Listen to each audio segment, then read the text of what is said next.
Monday, Tuesday, Wednesday, Thursday, Friday. Fried and brown, brown and fried. Woohoo! So we decided to research about the school's food provider corporations. It turns out some schools don't have as much money as other schools. So us teens get different kinds of school food depending on what kind of corporate provider we have. Like a corporate power says, hey, we'll fund your poor school's food. But in reality, they are just trying to make more money.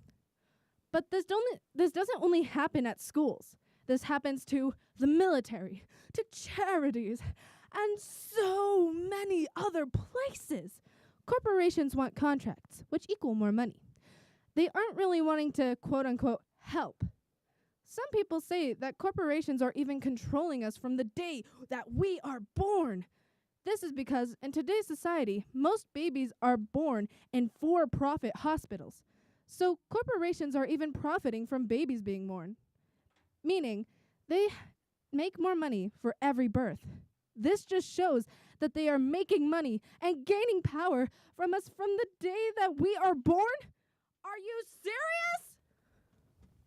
So, how does this corporate influence play out for us as teenagers?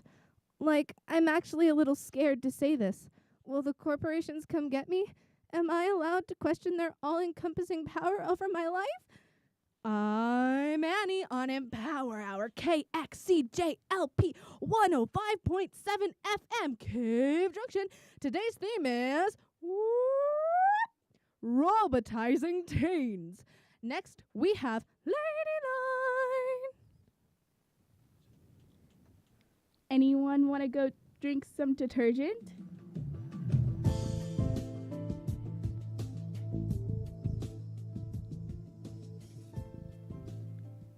You're on 105.7 listening to Ladyline, where you ask and we answer.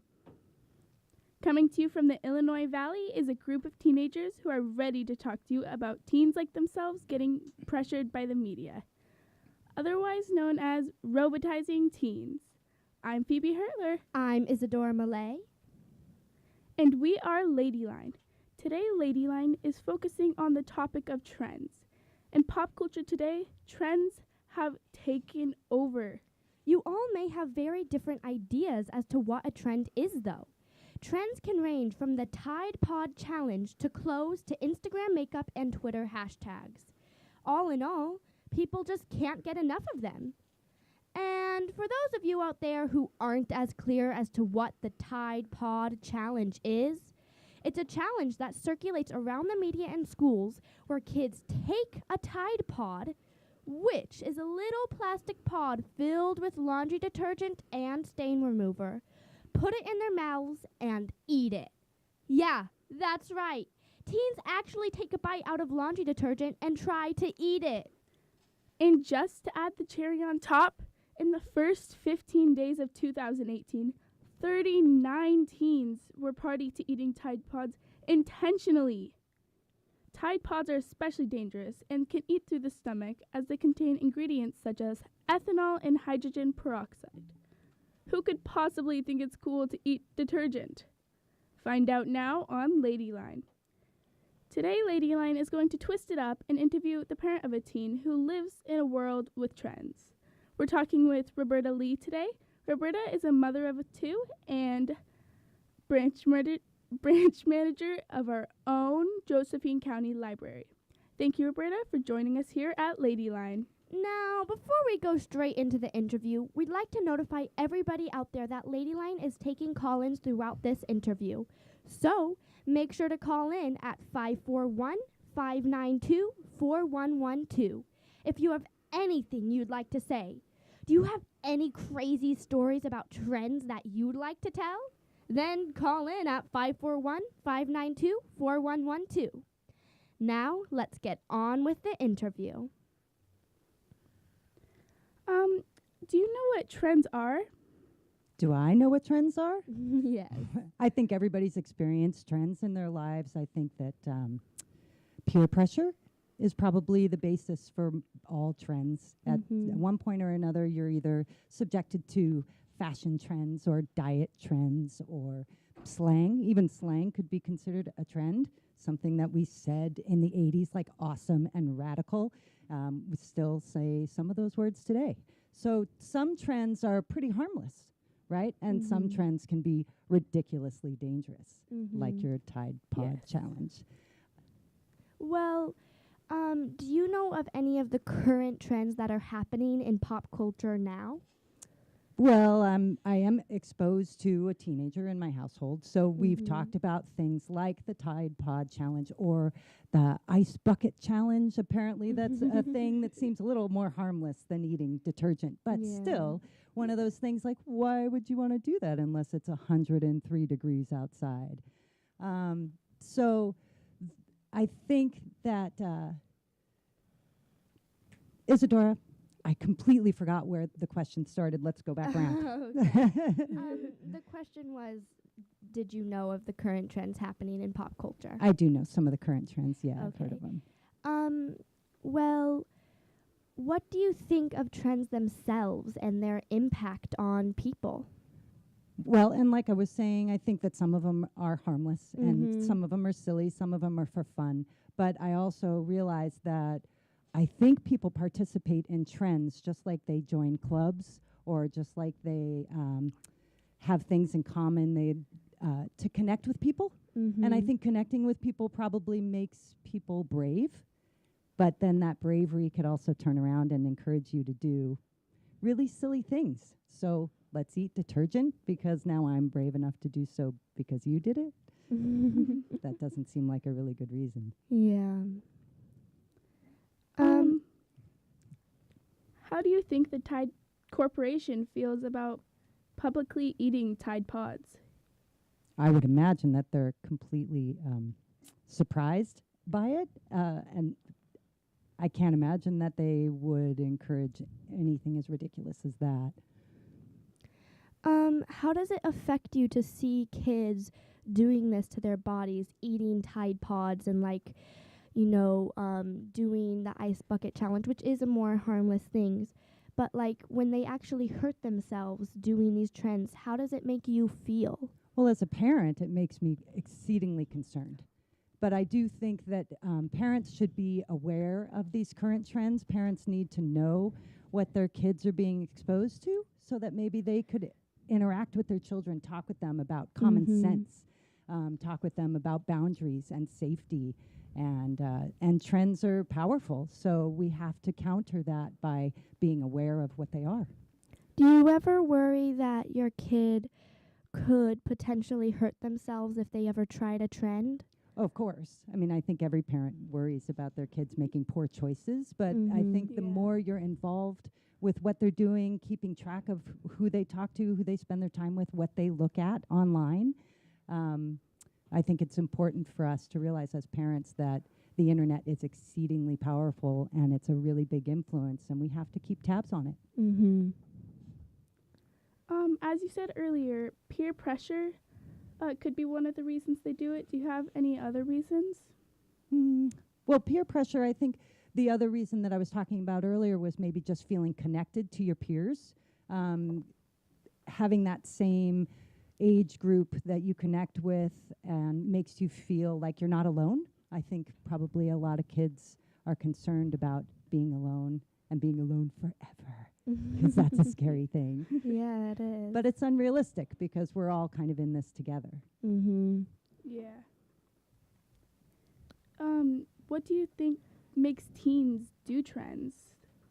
Well, we could go back to peer pressure. I think maybe that's probably just reiterating, Do you think corporations or the media is the peer pressure, or do you think that kids themselves and their friend group are the peer pressure that makes kids want to do trends? I think it all comes around kind of full circle. We get this advertising tells us what's cool and advertising tells us what's acceptable in our society. We have to kind of work against that to make sure that we keep our heads about our shoulders and realize that we influence each other as well as we're being influenced by the almighty corporation, so to speak. Do you feel like teens are pressured to be someone they're not in today's pop culture? I don't know that I would say they're pressured to be somebody that they're not. I think teens are always trying to figure out who they are. Just like everybody is constantly growing and learning and changing, that's something that we don't want to stop because changing and growing is really important. But I think that the idea that we could be influenced in both good ways and bad ways by trends is important for us to keep in mind. So we're talking a lot about how kids are pressured to be a part of trends and participate in them. Do you think that kids are seen as cool when they participate in trends? I think some, yes. I think probably cool is the word that you're going to want to use. Is that that there are going to be groups that find that that's acceptable and not only like dangerous and cool behavior, but there's also teens out there that are going to go, who wants to do that? That is so dumb. Yeah. So you've got both sides of that coin out there. Do you think trends have ever been a positive force on a kid's life? Oh, sure. And just like I think because the word trend can be such a broad application of things, that everything from eating, fancy foods, healthy foods, junk food, all of those things are going to be trends to how we speak to each other, how we care for each other. All those things trickle down. The idea is that when you're little, we learn from mimicking behavior. That's how we survive, by learning to eat, to learning to walk, to learning to talk and read. All of these things are mimicking behavior, and we survive because of them. But maybe we also need to learn to adjust what's good and what's not. We'd like to take a short break to remind everybody out there that we will be doing call-ins throughout this interview. So grab your pens and paper and get ready to call in at 541-592-4112. Call in with any thoughts, opinions, or experiences about this subject at 541-592-4112. Again, that's 541-592-4112. Thanks for listening to Ladyline. So, back to the interview. Roberta, we're talking about how kids participate in trends and the positive forces and how they're seen as cool. But throughout all of this, who do you think benefits the most from kids participating in trends? Is it the media, schools? What is it? I don't know that there's one answer to that question because, of course, there's people that are going to make money off of trends. Everybody starts wearing a pair of slip-on Vans, and the next thing you know is that Vans making a ton of money. So trends can be beneficial to certain corporations or businesses. I think the idea that coffee became a trend and everybody's carrying a Dutch Brothers cup around, that works for lots of people in business to have those advantages. They place them strategically in the right hands, and the next thing you know is that we've got a trend going. But I also think that there's something to starting your own trends, the idea that maybe spontaneous compliments could be a trend. You see something. Have you ever met somebody and the minute you leave that room, you say to this other person next to you, man, that guy, he is so funny. Yeah. You did it right behind his back. You couldn't even turn around and go, dude, you're hilarious, right? So why is it that behind closed doors we can say these nice things about each other, but when we're face to face, let it fly, right? A spontaneous compliment is going to make everybody's day. So there are certain ways to influence our surroundings and take care of each other in those ways. That's great. Do you think, how do you think schools participate in current trends? Do they fight it or do they encourage it? I don't know that they really have the power to do a lot either way. I think that the idea that they try to encourage kids to put their phones away during class, that's a big, big challenge for them. Just to make sure that those devices are controlled for a day while they're walking from class to class. I think they try to put some dress codes in place so that kids are wearing things that aren't distracting or, are keeping our kids safe. I think they have those priorities, and I don't think that they try to influence trends per se. Well, we're talking a lot about teens and trends. But do you ever have an urge to try trends yourself or participate in trends? Well, as far as the Tide Pod challenge, no, not encouraged at all to try that one. But I do think that there's a new, one of the newer food trends, you know, and maybe, and farm to table is starting to take a full media sweep. Everybody's got their own garden in their backyard, which is really exciting. I think I participate in that. I love having my fresh tomatoes at the end of the summer. So there are definitely, and if trends is the appropriate word that we're using today, it's kind of a movement. So everybody grow some food. That's great. If you could get rid of trends forever, would you do it? And would you think it would be for the best? I don't think if I had a magic wand and the almighty get rid of trends, I don't know that trends would be something that I'd be able to just wish away and hope that there weren't any consequences. I think there's good and bad things that happen when people influence each other. And I think that's what really we're talking about, is influencing each other. Okay, well, that's great. Unfortunately, we're coming to the end of the interview, so... Thank you, Roberta, for letting us interview you. You're so welcome, you guys. Thanks for having me. It's really been a pleasure having you. We hope you and our listeners enjoyed this topic today. Make sure to tune in to next Saturday's broadcast of EmpowerHour, where we will be talking about bullying and self-esteem issues. We're going to hand this off to our next segment of EmpowerHour, Change for a Change. Thanks for listening to Ladyline. How does someone take a risk? How does someone stand up for what they believe in? And most of all, how does someone make change? You're on 105.7 listening to EmpowerHour, where roaring from the soul is our goal. Coming to you from the studio of our own Illinois Valley radio station, KXCJ-LP, is a group of teenagers who are ready to make change. Why do you ask? Do little tiny ickle baby teens want to make change? Well, that's easy. We're sick of people doing nothing. If the youth in this valley don't stand up, then who will? You know what?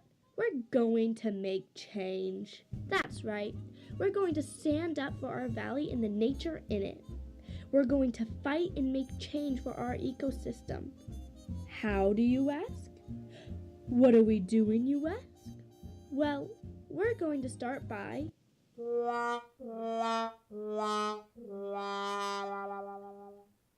Oops.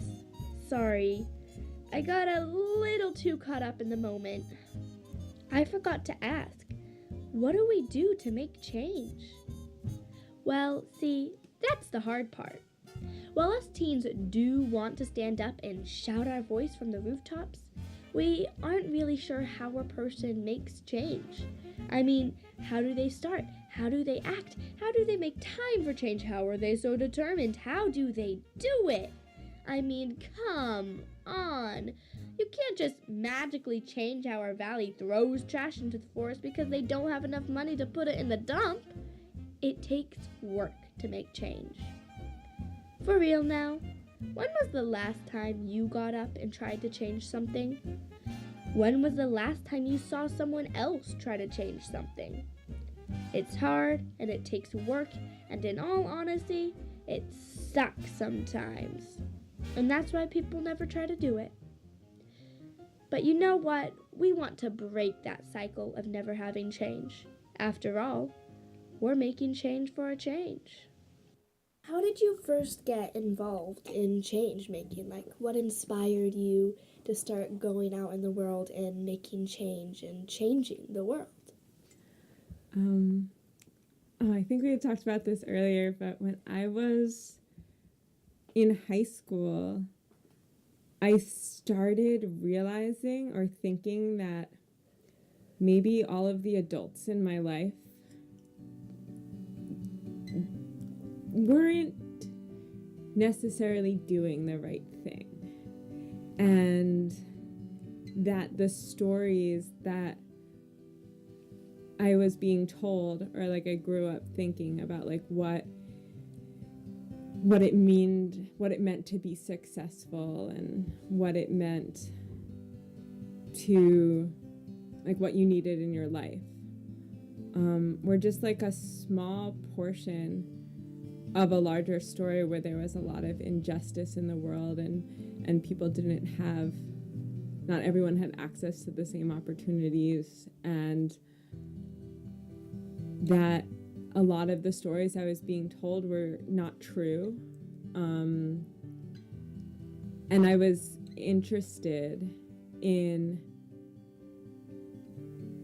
learning more about that and trying to create different opportunities.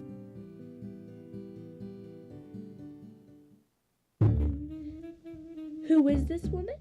Well, her name's Sarah Kruger, and she is a super tan, super badass, awesome woman who is super strong and super determined to make change. Us teens need a little inspiration for our journey into making change, and for us, our inspiration was Sarah. You might still be wondering who this woman is, and obviously we couldn't just learn about this incredible woman without sharing it with our listeners, which is why we recorded our talk with her just for you. Welcome to the first episode of Change for a Change.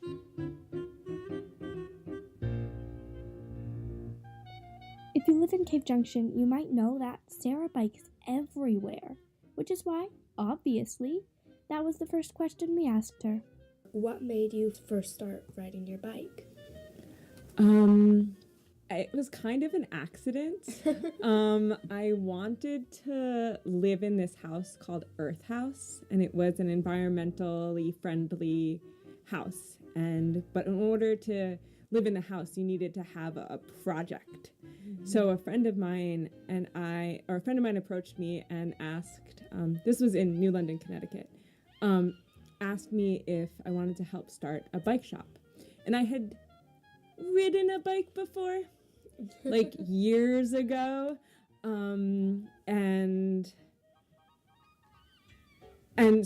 I just said yes. I thought it would be relatively easy.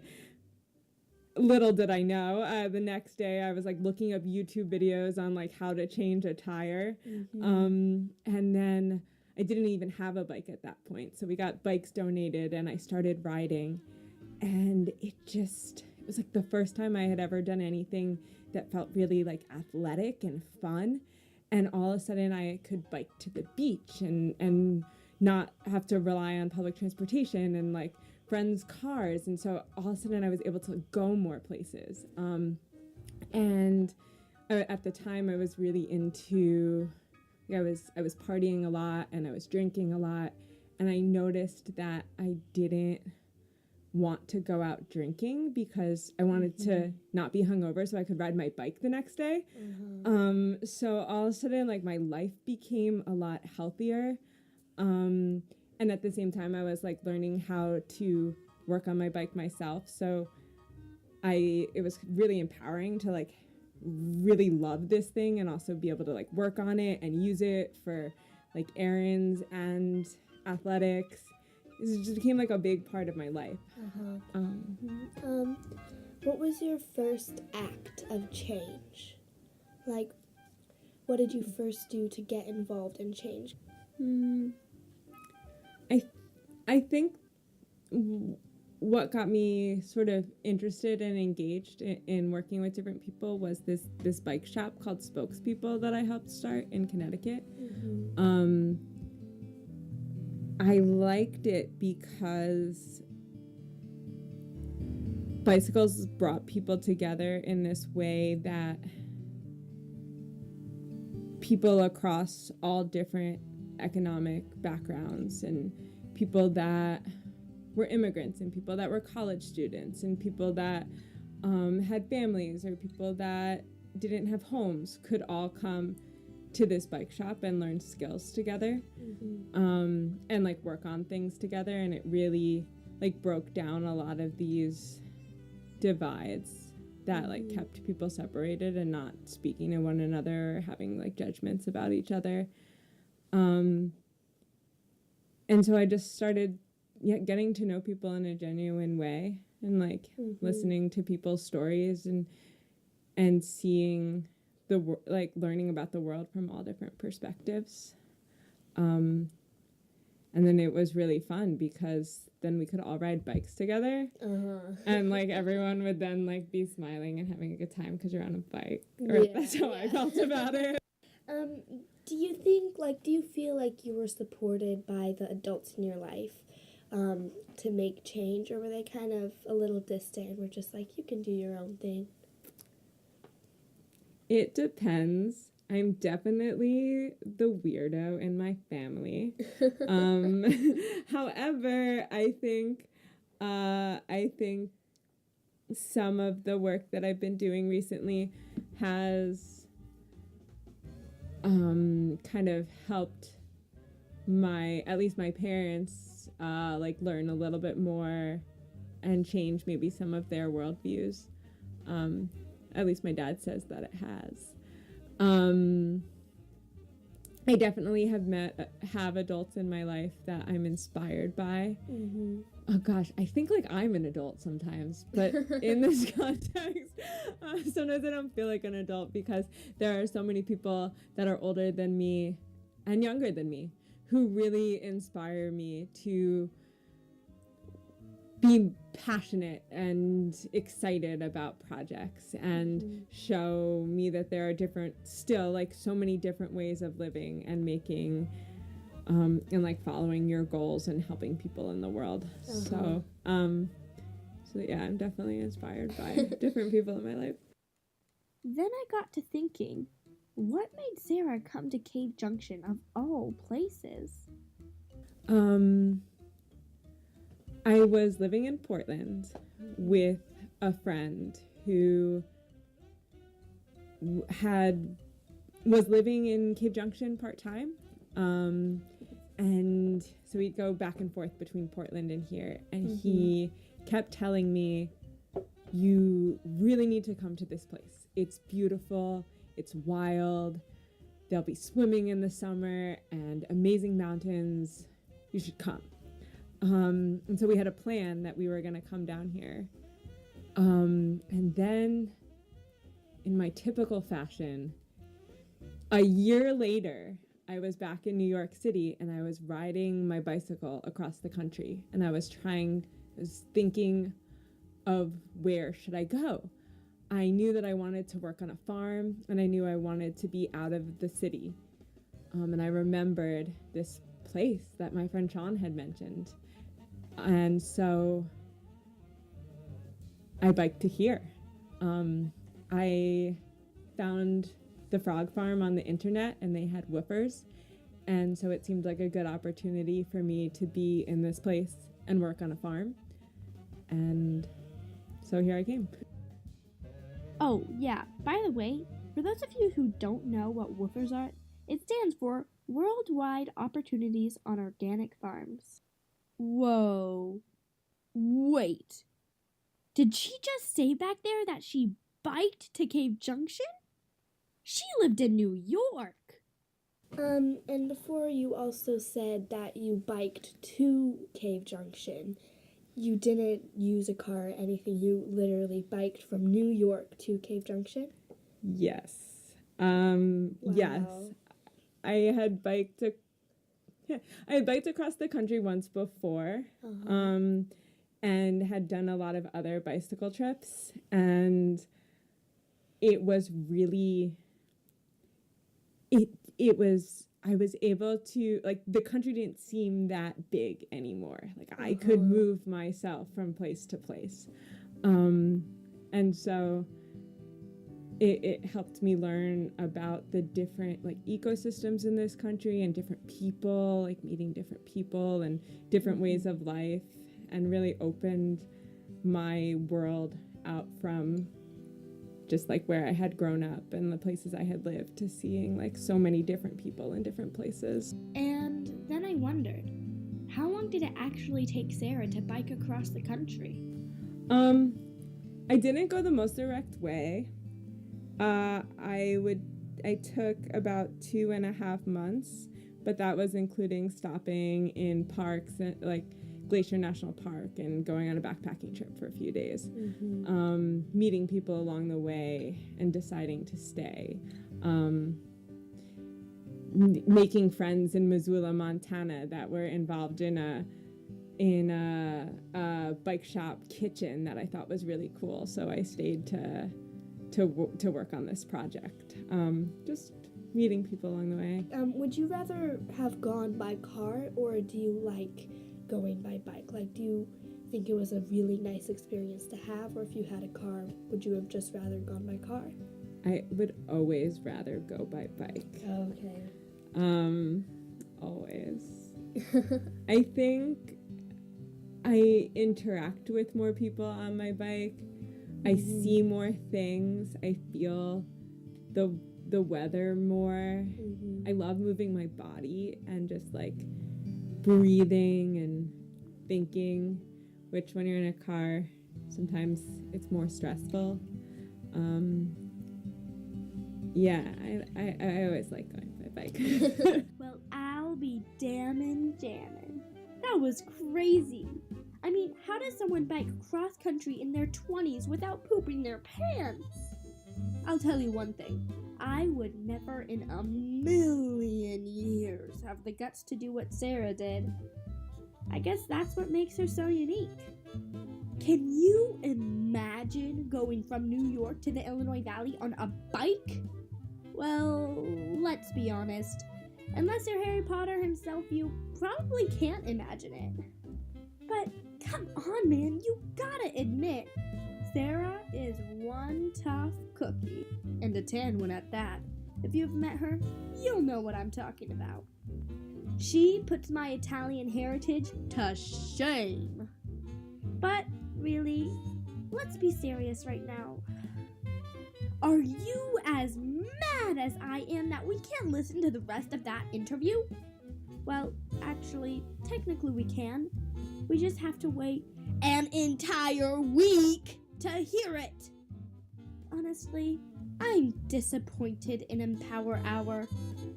Can't they just cancel the rest of the segment so that we can listen to the rest of Sarah's story?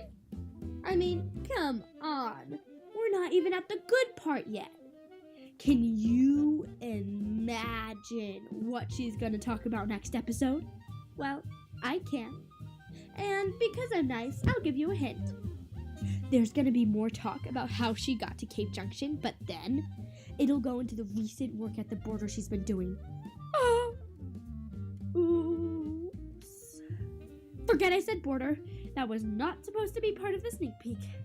Oh no, I might be in trouble now, so I better get going. I'm gonna hand this off to our next segment now, Arts Alive. Oh no, I really am in trouble. Bye! You're listening to KXCJ-LP 105.7 FM. This is EmpowerHour, and welcome to the Arts Alive segment. I'm Elijah. I'm Annie. And I'm Tobias. Our show today is about robotizing teens. Robotizing teens? What does that mean? Robotizing teens refers to the influence that pop culture, social standards, electronic devices, and social media, among other things, have on the youth of our generation. Basically making everyone think the same, or more or less turning them into robots. And it's quite effective. If you haven't noticed, a huge amount of kids, teens, and even adults for that matter, are always staring at their phones and following the latest trends in behavior. We're going to play a song from Anais Mitchell's folk opera, Hadestown, titled Why We Build the Wall, that we feel is quite relevant to this topic.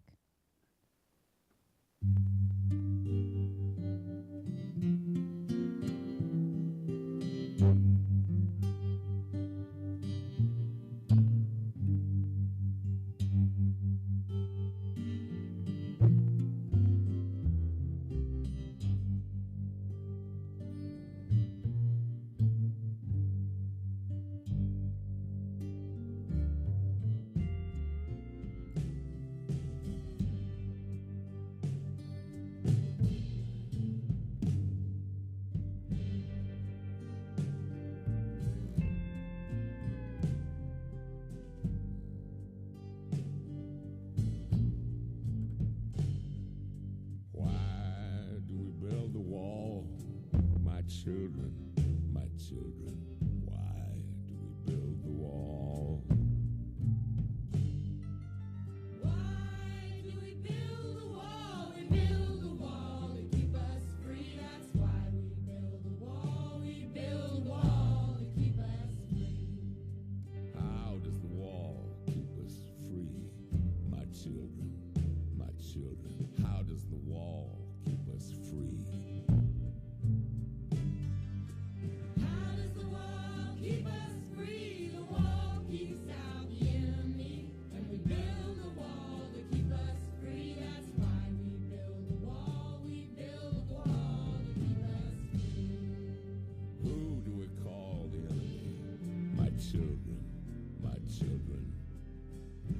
call the enemy?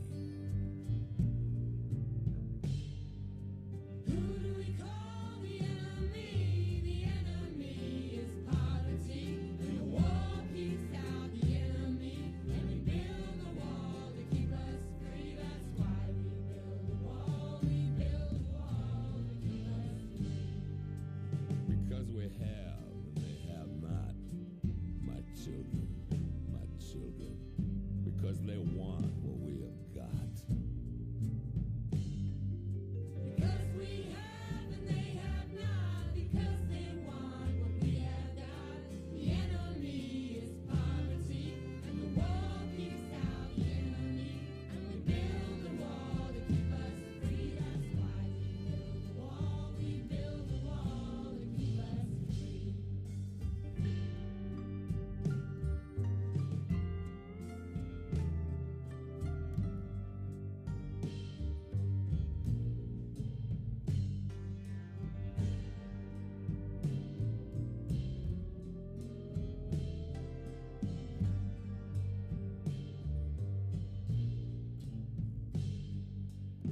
What do we have that they should want?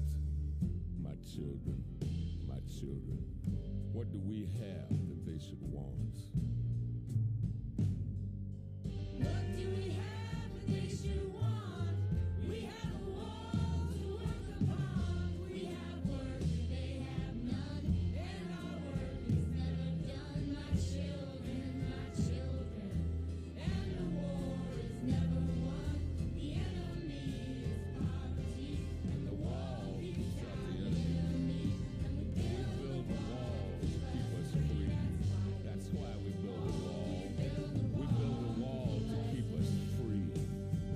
We build a wall to keep us free. That song was eerily accurate. Can we get a bit of context for our listeners? Why We Build the Wall is a call and response style conversation between Hades and his slaves or workers or prisoners or whatever you want to call them that he enlists to build a wall around his kingdom.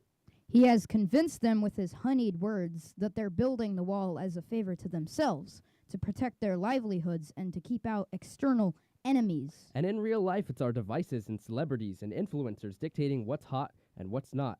And the ability to be complacent and let someone else choose what you do and don't like and how you dress, etc., causes a lot of people to essentially become robotized. And how can art counteract all this robotizing? We can't fight against cell phones and celebrities, can we? Actually, arts education in schools helps kids be more creative and think outside the box. And when kids are in rehearsals and dance practices and theater performances, they have less time to be zoning out on their phones. This brings us to the end of the Arts Alive segment of Empower Hour. Stay tuned for My Obnoxious Fandom up next. We're going to leave you with a song by American folk singer-songwriter Brandi Carlile called Mainstream Kid. Thanks for joining us. All hail arts! You've been listening to Empower Hour on KXCJ-LP. I'm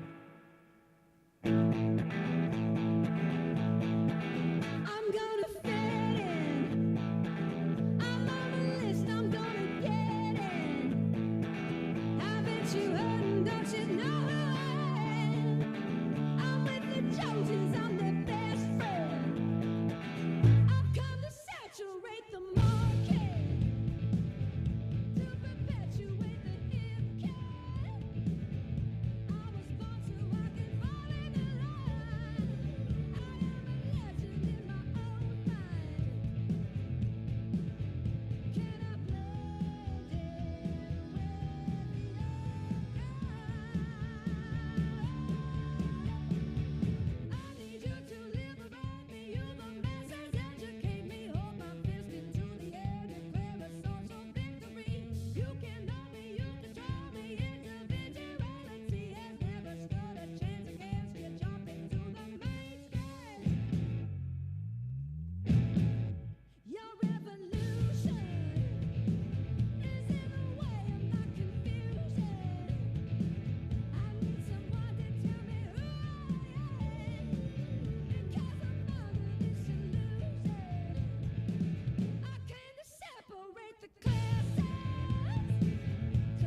OMG, did you check out the newest iPhone? Yas! I check my iPhone every 3 seconds because I have no soul. Ding ding, that's my iPhone. Excuse-moi? Shh, I'm trying to text. Pardon? You're annoying. Shut up. Hello, hello, hello, hello.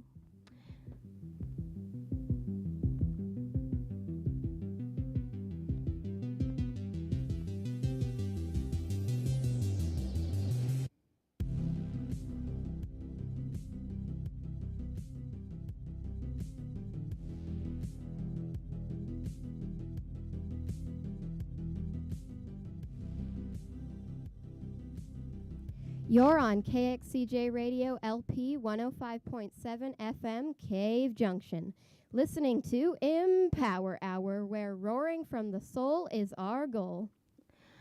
The awkward things that happen to us might just happen to you on this episode of My Obnoxious Fandom. Hang on. In this episode, we are going to be talking about how the media today is robotizing teens. I just can't take it anymore. Wait, why is it so terrible? It's just a TV show or a song with random lyrics. That's exactly what they want you to think. If you actually... You sound like my mom. Maybe she's right. Some of the stuff teens listen to is just singing about the stuff they do in the bedroom. So not true. It is completely true. Is not. Is too. Is not. Yes. Shut up, you two. Let's just let our listeners decide. Fine. Is the media robotizing teens? Call in now to vote. The number is 541-592-4112. Again, that's 592-4112. While you guys are calling in, we're going to play this awesome song for you. That's what I'm here for. I ain't been getting high. Well, maybe a little, baby, I don't wanna lie. I know when you text me, girl, I don't always reply. Well, you're not an angel either, you can't even fly. I know this, you think that you know all this shade that's coming at me, I wonder who does it. They can't see the vision, boy, they must be out of focus. That's a real hot album, homie, I wonder who wrote it. So take them go away. Always tell the clowns around it look like circus show. Like, this is not the album either, these are just the throwaways. It feels so cold when it drops, it's gonna be snow day. Hey, boy, it's good and he knows it. He don't say it, he shows it. I'm just like DeRozan. If I shoot it, it goes in. I'm in Cali just coasting. Get him so wet, they need coasters. I got a selfie with Oprah. I just ain't ever posted. I'm in my happy place posted. I ain't frowned since 06. I ain't cried since 01. My bad, like Six Flags, and your house is no fun. You can come back to mine, though. Your friend ain't cute, but it's fine, though. We gon' end on a high note. I spy with my little eye. A girly I can get, cause she don't get too many likes. A curly-headed cutie I could turn into my wife. Wait, that means forever, ever. Hold up, never mind. Oh, I spy with my little eye. A girly I can get, cause she don't get too many likes. A curly-headed cutie I could turn into my wife. Wait, that means forever, ever. Hold up, never mind. Oh, I spy with my little eye. I spy with my little eye. Oh, I spy with my little eye. I spy with my little eye. Oh, She said she's 21, I might have to ID that. All my come in pairs like balls in my neck. I remember riding around the city in a hatchback, looking for a problem with my young goblins. I'ma send them all to home with a neck throbbing. I done made so much money that it's non-stopping. Got my brothers on my back like the last name. I remember telling everyone I couldn't be tamed. 6 months later, I had stepped and now I'm in the game. Went from fake chains to diamonds in another lane. Went from king, take me here to screen out the lane. Went from downers to fame to remember my name. So I remember all the people who went with me. They went to college, now I'm history. I upgraded from gold to diamonds in my feet. Riding deep in the van like we looking for a mystery. So don't fuck me. No, lately I've been living life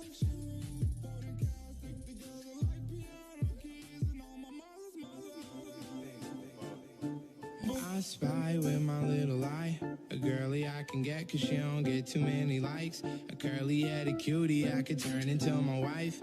Wait, that means forever, ever, hold up, never mind.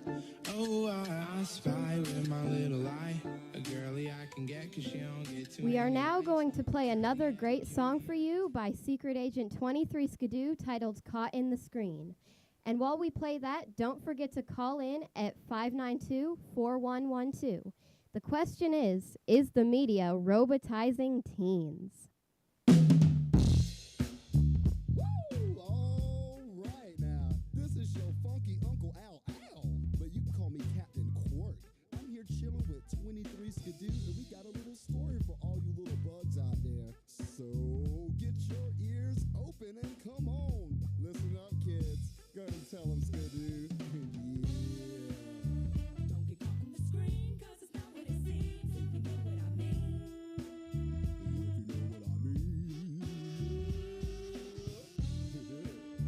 Don't get caught on the screen, 'cause it's not what it seems, if you know what I mean. Yeah, you know what I mean. There was this dragonfly, and man, he flew so free. No place in the garden he didn't want to go see.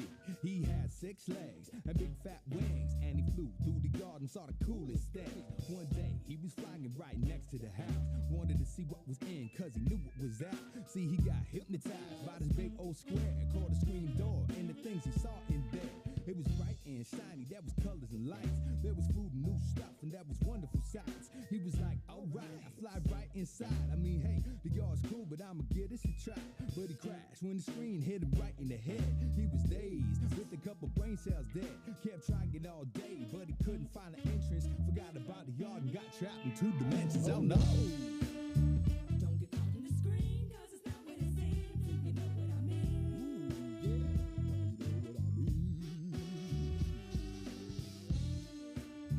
Don't get caught on the screen, 'cause it's not what it seems, if you know what I mean. There was this little guy, and man, he thought so free. No place in the world he didn't want to go see. He was 6 years old with big fat dreams, and he knew that the world was as cool as it seemed. One day it was quiet inside of his house. He walked by the TV, started checking it out. See, he got hypnotized by this big old square called a flat screen, and the things he saw in there. It was bright and shiny, there was colors and lights. There was food and new stuff, and there was wonderful sights. He was like, alright, my eyes are open wide. I mean, hey, the world's cool, but I'ma get this a try. Things flashed from the screen right into his head. He was dazed, with a couple brain cells dead. Kept watching all day till he couldn't speak a sentence. Forgot about the world and got trapped in 2 dimensions. Oh no! Don't get caught on the screen, 'cause it's not what it seems, if you know what I mean.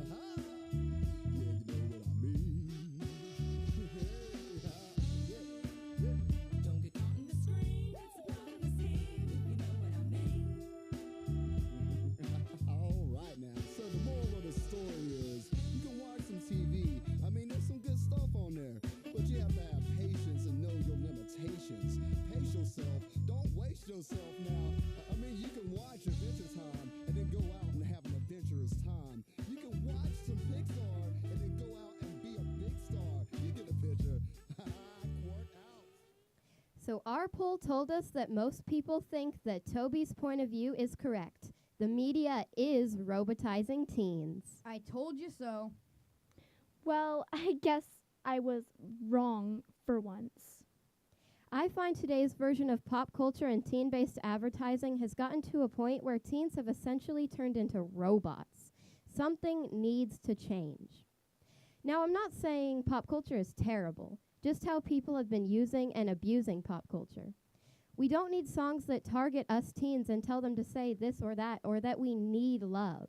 Right. Now, everyone is told on TV that you need this and that, basically turning us into robots. According to them, we all need nice hair and makeup to be perfect, and other advertising tells us this too. This makes teens think we need to look nice and act flirty and cute to get the girl or boy. Even some books and most songs as well. Most of the time we think, well, this character wore something like this and it made their crush notice them. I'll try it too. And we fall for it every time. Something needs to change, and I'm probably not the only one who thinks so. Well, we're out of time. See you all next week. Don't get robofied. You've just been empowered by the hour. Bye.